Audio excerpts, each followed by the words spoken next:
As the years went by, Chioma felt more and more lonely. She watched as her friends got married one by one. Even her younger sister, Ugochi, got married to a rich farmer from a nearby village. On the day of Ugochi's wedding, Chioma stood at the edge of the crowd, clapping along with everyone, but her heart was heavy. She knew no one would look at her the way they looked at Ugochi. In the small village of Amanquo, there was a young woman named Chioma.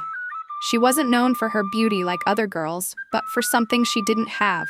While her friends grew into full-grown women with curves, Chioma stayed slim and small. Everyone in the village noticed, and soon she became the talk of the town. In Amanquo, a woman's body, especially her burst, was considered very important. The fuller it was, the more people believed she would be a good mother who could easily breastfeed her children. Sadly, Chioma's chest was flat, and because of that, people made fun of her. Who will marry her? She doesn't even have breasts, the women would whisper at the market. How will she feed her children with that flat chest? They added, laughing loudly. Even the girls who used to play with Chioma when they were younger now mocked her. They would laugh whenever she passed by and proudly show off their full figures in front of her. Chioma felt hurt by their words, but stayed silent. She focused on her chores and tried to hide her pain. At home, things weren't better. Chioma's parents, Obi and Ifeoma, also seemed to have lost hope in her. Her mother, Ifeoma, often cried to her husband. "Why is Chioma like this?" Ifeoma asked. "All her friends are getting married, and even Ugochi, her younger sister, already has a husband. But look at Chioma. No man wants her. And why would they? Look at her chest. It's as flat as slippers." Her father Obi didn't say much, but it was clear he also thought something was wrong with Chioma. He treated her coldly and kept his distance. While Obi and Ifeoma showered their other daughters, Adaze and Ugochi, with love and care, Chioma was left out. Whenever it was time for festivities, Obi would buy new clothes and shoes for Adaze and Ugochi, but refused to buy anything for Chioma. He said it wasn't worth it since she hadn't grown and could just keep wearing her old clothes. As the years went by, Chioma felt more and more lonely. She watched as her friends got married one by one. Even her younger sister, Ugochi, got married to a rich farmer from a nearby village. On the day of Ugochi's wedding, Chioma stood at the edge of the crowd, clapping along with everyone, but her heart was heavy. She knew no one would look at her the way they looked at Ugochi. After Ugochi's wedding, the gossip about Chioma got worse. "Her younger sister is married, but Chioma? She'll never marry," the villagers said, shaking their heads. Still, Chioma remained kind and humble. Even though the words of others hurt her deeply, she didn't let them change who she was. But in quiet moments, she wondered if she would ever be loved or if she was truly cursed. One day, exciting news spread through Manquo. A wealthy man from the city named Ibuka was coming to the village to look for a wife. Ibuka was famous for his success and good looks. He was tall, handsome, and wealthy. But despite all that, he had no wife and had decided to marry a village girl, someone traditional, respectful, and humble. The news sent the village into a frenzy. Mothers prepared their daughters, dressing them in their best clothes and adorning them with colorful beads. The young women of Amanquo, especially those who mocked Chioma, were thrilled. They saw Ibuka as the perfect husband and were determined to win his heart. When Ibuka arrived in Amanquo, he was warmly welcomed. The elders treated him with great respect, and the young women swarmed around him, giggling and showing off their beauty. But despite all their efforts, none of them seemed to catch his attention. Days passed, and Ibuka still hadn't chosen anyone. The villagers began to wonder if even their most beautiful girls weren't good enough for him. Amaka, who was considered the most beautiful girl in Amanquo, decided to go after Ibuka.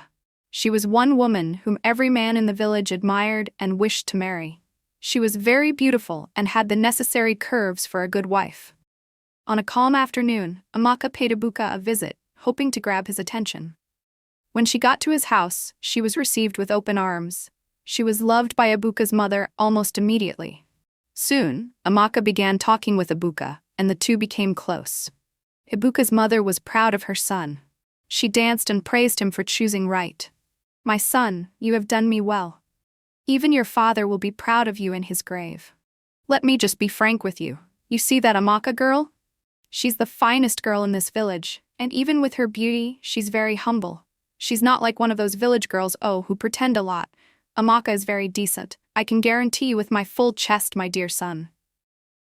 Ibuka's mother was glad that her son would not only be getting married, but that her grandchildren would be well fed, as Amaka had the necessary body to keep a home. Soon, the two lovers started hanging out more often.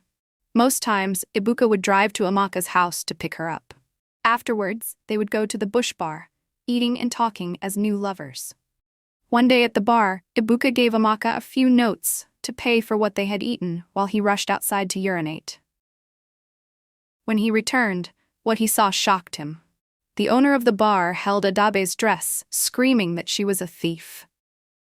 At this point, people had gathered, trying to understand what was going on. Ibuka pleaded with the woman to leave Adabe's dress and tell him what the matter was, and maybe there was a mix-up somewhere. The woman hesitated but eventually freed Adabe's dress. She narrated what had happened between them. She told the crowd that Amaka had tried to escape without paying for what she had eaten, but luckily for her, she caught Amaka as she tried to sneak out. Ibuka couldn't believe his ears. He tried to ask Amaka if what the woman said was true, but Amaka covered her face in shame. She apologized to the woman, paid her, and silently drove Amaka back to her father's house. Ibuka couldn't imagine how a beautiful girl could be involved in such a shameful act. When they got to her father's house, he dropped Amaka off and never spoke a word to her. When he got home, he narrated the ordeal to his mother, who then expressed her disappointment in Amaka. Ibuka's mother quickly realized the reason Adabe's previous relationships had failed. Even with all her beauty, Amaka was a thief, a common thief. Ibuka's mother encouraged him to move on. She told him there were other well-mannered and well-behaved girls in the village. It didn't take long before Ibuka readjusted himself to his search for a good wife. The village girls were happy that things didn't go well for Ibuka and Amaka. They had all tried to get Ibuka's attention, but now he was spending time with someone they didn't expect. Chioma, as always, stayed away from the crowd. She knew she wasn't the kind of girl Ibuka would notice, so she focused on her chores. One day, as she walked to the stream to fetch water, she crossed paths with Ibuka. She didn't see him coming until he spoke to her. "Good afternoon," Ibuka said with a smile. Chioma was shocked. She almost dropped the pot of water she was carrying. She recognized him, but she couldn't understand why he was talking to her. "Good afternoon," she said quietly, looking down to show respect. Ibuka looked at her closely. Unlike the other women, Chioma wasn't trying to impress him. She was calm and humble, and her beauty was hidden by her modesty. There was something about her that caught his attention. "What is your name?" he asked. "Chioma," she replied, still confused about why he was talking to her.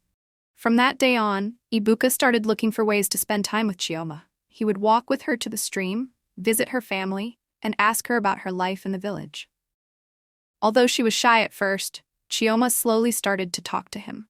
She told him about her love for the village, her family, and the dreams she had for the future. Ibuka could feel the pain she had gone through because of the village's gossip. The villagers couldn't believe their eyes. Why was Ibuka spending time with Chioma, the one they had all ignored? The other women were angry and confused. "Doesn't he see that she's flat-chested?" one woman whispered. "She has nothing to offer him. How could she take care of his children?" "She's not even a real woman," another woman said. But Ibuka didn't care about what they said. He had fallen in love with Chioma's kindness, her strength, and her heart. He saw something in her that no one else did. One evening, as they sat by the river watching the sunset, Ibuka turned to Chioma and asked her, "Chioma, will you marry me?" Chioma's heart raced. She never imagined someone like Ibuka would want her. Tears filled her eyes, and she struggled to speak. "Are you sure you want to marry me?" she asked softly. "I'm not like the other girls. I don't have breasts. What if I can't have children?" Ibuka smiled and held her hand. "I don't care what the others say," he said. "I love you for who you are." Chioma's tears were now happy tears. She had never felt so loved before. The news of Ibuka's proposal spread quickly. The villagers were shocked. How could he, a rich and handsome man, choose Chioma over all the beautiful women in the village? Some people tried to warn him. "She won't be able to feed your children," they said. She's not like the other women, she doesn't have breasts. But Ibuka didn't listen. He loved Chioma, and nothing would change his mind. His mother was upset with his decision, but she knew Ibuka was not going to change. Even though she didn't like Chioma, she pretended to accept it.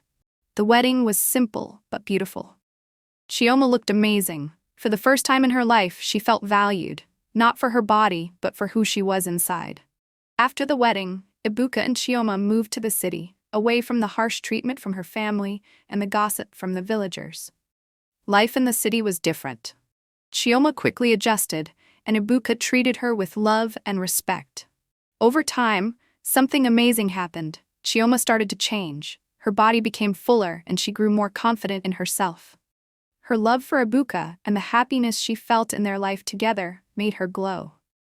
A year after their wedding, Chioma had a healthy baby boy, proving the villagers wrong. She had no trouble breastfeeding him and became a devoted mother.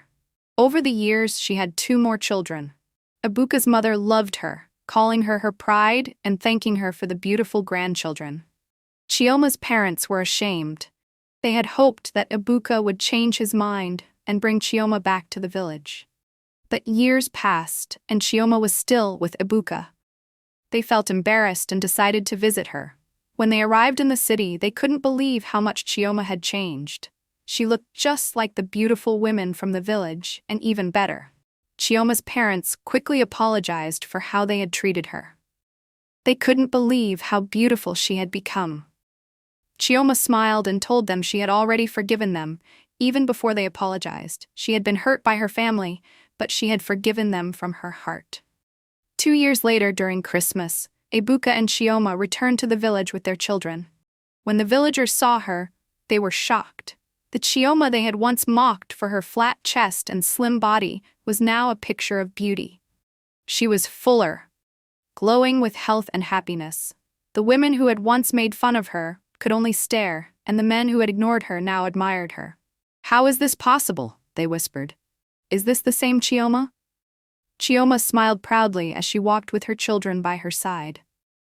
She had found love, not because of her looks, but because of who she was on the inside. She had proven that a person's true worth comes from their heart, not their appearance.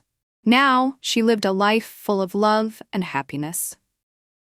Dear viewers, remember that true beauty comes from within. Kindness, generosity, and humility create the beauty in your heart. True love sees beyond what's on the outside. Let's be kind to others and understand that we never know what someone is going through. Please share what lessons you learned from this story. Thank you for watching. Don't forget to like, share, and subscribe. See you next time. Goodbye.